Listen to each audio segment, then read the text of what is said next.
Thanks for staying with us. Today is the International, I think it's tomorrow actually, International Day for Education and Commemoration. We will be discussing safety in schools because lately there have been quite a bit of incident, abduction of school students, untimely deaths of students. How do we make our schools safer? If you recall, recently a young girl, Hanifa, was abducted and eventually murdered by the proprietor of her own school. And this story obviously was very, very emotional for many Nigerians because she was such a pretty young girl and she was in a school where people thought she'd be protected. So schools are fast becoming easy targets, not just by outside people, influences, but within the school. So a proprietor can see a child and say, okay, let me abduct this child who looks very precious to her family and see if I can get her family. So what do we begin to do? Not just from outside, but asking the government to protect our schools. I mean, that's what we say when they abducted them from Kano and Kaduna. We say, please protect it, put police around. But when the perpetrator is within, is the person who's paid to protect, where do we even start from? And that's really our conversation today. You can call us on 081-270-53687, 091-390-7694. You can tweet to us at the hashtag GOTV and also send us messages on YouTube and Facebook. We'll be happy to read your messages. Let me start with you, Nima. I mean, as I said, this is quite painful, but let me just take, before I come to you, I think producers want us to show the clip so that people understand what we're talking about.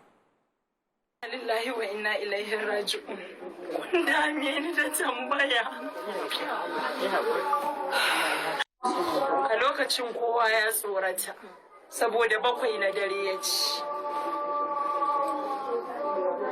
Sai SS suka ce inna lillahi wa inna ilaihi raji'un. Kun dame ni da tambaya.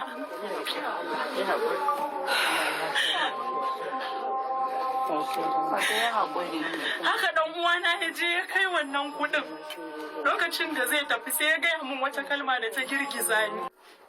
Sai ya ce min sai ya sake min text. No family wants to experience this. That was the mother of Hanifa. No father or mother would like to go through this because it's the most painful thing for any parent. Let me come to you, Nima. Your thoughts on this, obviously, and when the perpetrator is within, where do we start from? I would like to just use verbatim the words of our producers when they sent the topic, because I felt that way from the beginning. So this cuts across every ethnicity in Nigeria right now. In the north, there are constant abductions within school, constant, regular. Children below 10, children as young as 4, 5 being abducted, taken to strange places, kept for months. It's becoming a trend.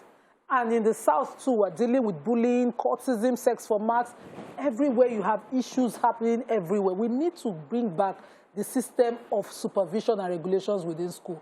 And it has to be from a place of passion, not just a place of, there are no jobs, we are creating jobs. We now put people that are not fit to do these jobs there. We need to have those unsupervised visits to regulate schools, to check whether this and these are the necessary provisions are made in school. Somebody should be able to walk into school and catch a teacher red-handed at the time of doing bullying, for instance. Someone should be able to check an allegation of sex or marks without, necessarily putting the name of the victim out there. We need proper regulations. I used to be the order in those days when we were younger, when people would come from the ministries to schools and they will be able to cop certain things. And there are those that cannot be immediately checked. We must have the data to be able to trace. Hanifa was picked up by the proprietor of her school, one Abdul Malik Tanko. The proprietor said he had financial issues and decided to kidnap one of the children. Not only that, he took her to his house. His wife saw a strange child with him. And took care of her. And even when the news was everywhere that they were looking for her, and the husband went to grief, nobody else reacted. There must be quick investigations. It has to be quick. We need that within the security agencies. My problem this growing trend has to be caught. The economic rationale that is always put forward for these things. The poor, the needed money. I mean, people will say, hey, that should not be an excuse. It's not. But unfortunately, this is the excuse many of these perpetrators put forward, that they needed the money. So let me come to you. So, that what is evil, it's evil. This is wickedness under the guise of whatever they put it, it is wickedness. Kidnapping a child, kidnapping anybody is evil. Maybe you want to get money from it, is evil. When we finish doing evil to adults, old people, and we have now started doing to children, and we can, human beings can rationalize it, and family members can overlook it. We say, okay, when corruption has a different look when it is with family members, people will not call it. Like Nima said, the wife saw her husband bring in a strange child into the house. She rejected whose child this is. You know, that was part of the issues that. So, but we must bring back the value of slow and steady wins the race. We must bring back the value of I cannot do evil because of financial benefits. And we have gotten to that place where anyhow, let me just make money is what we're saying play out in different ways. Schools should be safe. Yes, we agree to that. But no matter how you protect a school, this is the proprietor. This is the person that everybody will say yes to. Like whatever institutional structure has been put to protect children in school, it will not protect the school child against the proprietor of that school. So this is supposed to be like the person who will take care of that child. Education should go beyond just as a financial means to sort yourself, because obviously this man created a school to provide financially for himself. There must be from a place of passion for raising good children, so that at no point will anybody be conniving. They say even public secondary schools that have kidnapping take place around, there is always someone within the school who is in active connivance with the kidnappers to carry out those rampage that takes place. So obviously we are leaving our children in the hands of those who have no strong passion to protect the lives of the children. Let me take it from a different angle to you, because one of the major problems we have is low-income private schools. And why do we have low-income private schools? Because many of our public schools have failed. Because many of these low-income private schools are not properly regulated. Yes. The high-end private schools might have the association where they come together. They have a bit of checkers. But the low-income ones, I remember even just my daughter making my daughter's hair, we're having a conversation, and she was lamenting how the proprietor of her school was beating their children anyhow.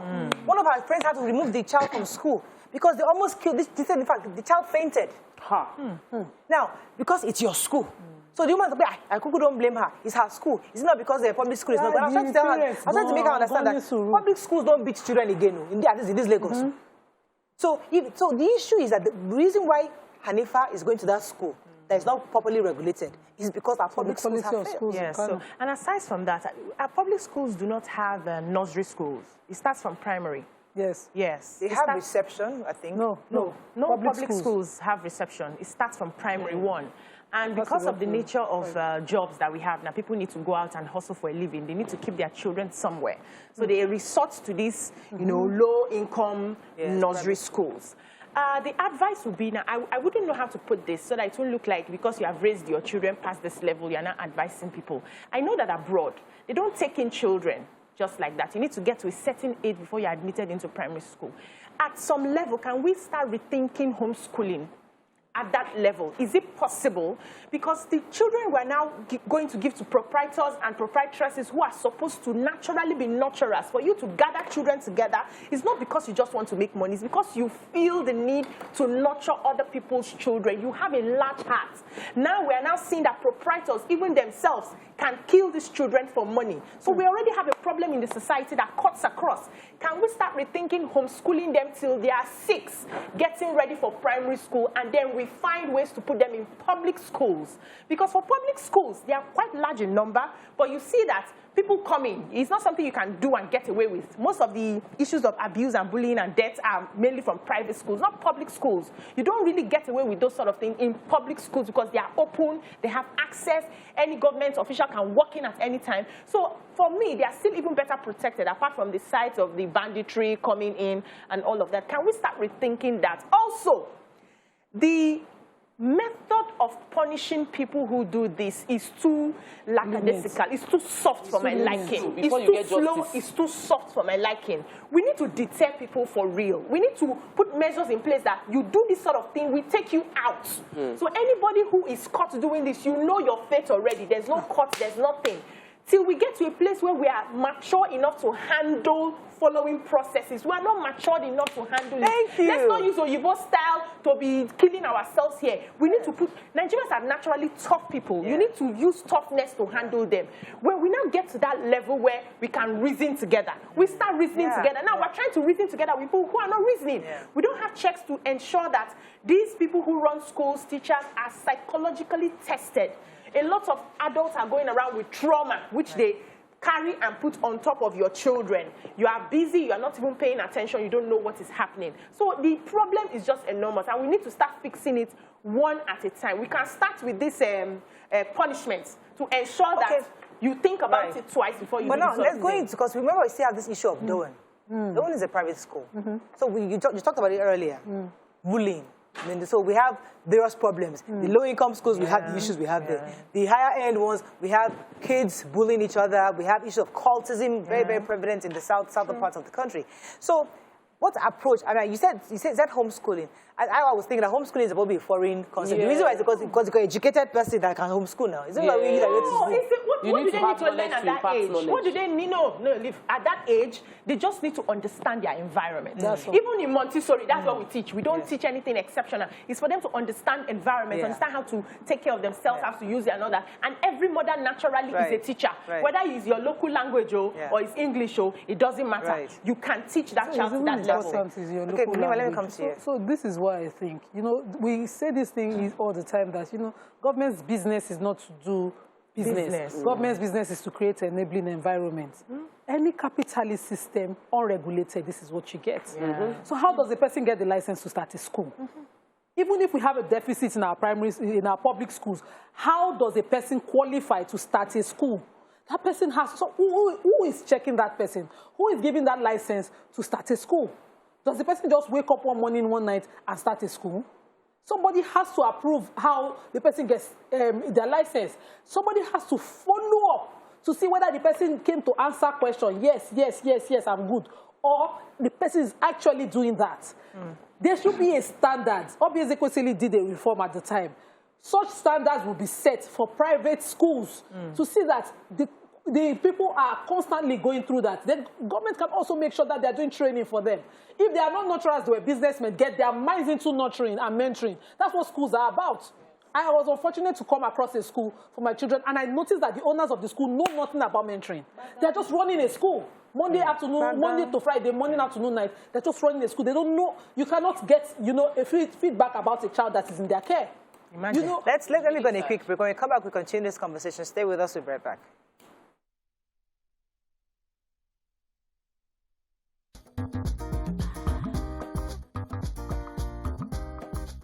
Stay tuned. Your view will be right back. Thanks for staying with us. So we're still discussing this issue of safety in our schools, especially where we have the enemy within. Let me take this call from Juliana. Good morning. Are you there? Hello? Okay, let me come to So there are some... Okay, hello, Juliana, are you there? Yes, I'm online. You're live. Go ahead, please. Hello, Morayo. Good morning. Good morning. You're live. Go ahead, please. Okay, I'm a first-time caller. Welcome to the show. Okay, and talking about the topic for the day. So many schools in the Ikorodu need to be locked up. I mean, can't hear you. Because we've had different experiences about teachers, even most in the school. You cannot come to complain from the school. Some teachers are even ready to fight you when you come to complain in the school. Bullying even from teachers using different languages. And by the time these children come back home, you start hearing different things and they will tell you, hey, it's my teacher that said it. It's my teacher that tells me he's going to hit me. My teacher that says he's going to lock me up, And going back to the school, even most proprietors will tell you, hey, I have qualified teachers and all that. And they will bounce back on your children, even when you are not there. Yes. So most of these things need to be regulated, please. I'm so happy about the topic for today. Thank you so much. Thank you very much, Juliana. Yes, so I feel that, one, we must create a different, a speedy judicial system to deal with crimes against children. you know. I think that the most vulnerable of our society that depend entirely on us are these children. So if we failed in other areas, the least we can do is to preserve our future generation. With the health sector, with the school sector, if anyone commits any crime, whether it's kidnapping, or you find the people that kidnap, or you find those that are bullying, or you find someone that is sexually assaulting a child, any crime against a child shouldn't have to go through the same judicial process, which can be very, very long. Special courts. And justice seems slow. And sometimes justice delayed is justice denied. And when people feel they will get away with things, they might just continue to carry out those actions. So wickedness exists among us. And there's really, there's a whole lot the government can do to reduce people with wicked tendencies from exploring that wickedness. When you know the level, the kind of punitive measure that would be the result of what you do, it will reduce more people following that line. One. Number two is, let justice be fast. Let justice be swift, so that people will not resort to jungle justice, especially when we have things like this. See that the story Missy took in the paper of that house of a boy, little boy, house boy, beaten to death. That man escapes. People will just feel like if people keep escaping like this, then we don't have this. We Let me take this call from Kike Lomo. Kike, are you there? Hello, Kike, are you there? Good morning, Morayo. Good morning. You're live. Yes, very clearly. Yes, this is a fantastic program, and I love the topic of today. Thank you. The truth is that the Ministry of Education is not on top of the game, because I believe there should be a disciplinary committee, you know, to handle issues of abuse against, you know, young people in school. You see, they tell us they don't beat students. We've been told not to beat students, but you see teachers inflicting on this innocent children. I know the way these teachers deal with them. And they come back with bruises. But I have a principal who is also very active in handling such issues. But how many principals are like that? I mean, Badojayu. And I know what's being done in some of these schools. But you see, the Minister of Education is not doing the needful. There should be a call number, a contact that those students can call to report issues. Yeah, a call and I think that would be a very good one if we can have that. The rate of abuse on young people in schools is getting too much. In boarding schools, especially, terrible. There was a case of a young girl who resumed in school, and I tell you, that same night, that boy died because he was not he was not given good orientation. Right. He went. All right, thank you, Kike Lomo. You see, the real conversation is really beyond what happened to Hanifa or what even happened to this young man, Sylvester, that died recently. It's more about how do we prevent these issues within schools, because schools have become easy targets, both within and outside. So we're not talking about security outside. We're talking about within the school, either from your seniors, from your principals, from your teachers, bullying from your colleagues in school, and even the fact that many of these teachers also harm these children. Now, as I said, many children that go to these low-income public schools, for private schools sometimes, these principals feel as if I'm helping you. I'm doing you a favor. Your parents would have sent you to public school, but it's a privilege that you're in my school. So whatever I throw at you, you take it like that. If not, they let your parents come and carry you to public school. So my question therefore, do we begin to redefine what public school is? Maybe if public schools can begin to change.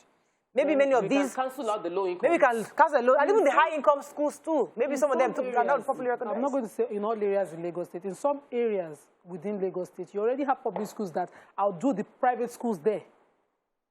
In Agboju, for instance, the secondary school there, even the adult education, whenever I go there, I feel privileged to be living in a state where this is instituted. So we need to move from the place of, I have qualified teachers. You as a school owner, is it just qualified teachers? And then we have in the interiors too many schools with teachers not qualified.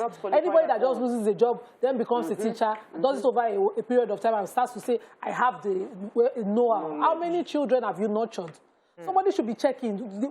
It has to be the problem. The bane of this problem is checks and consequence. Lack of it. Let me go on a break. When we come back, we're going to bring in someone very important to Lagos State education. We'll find out from him what they're doing in Lagos State, within Lagos State, and see how indeed our children are protected and all the new innovations that are happening within Lagos State educational sector. Stay with us. We'll be right back.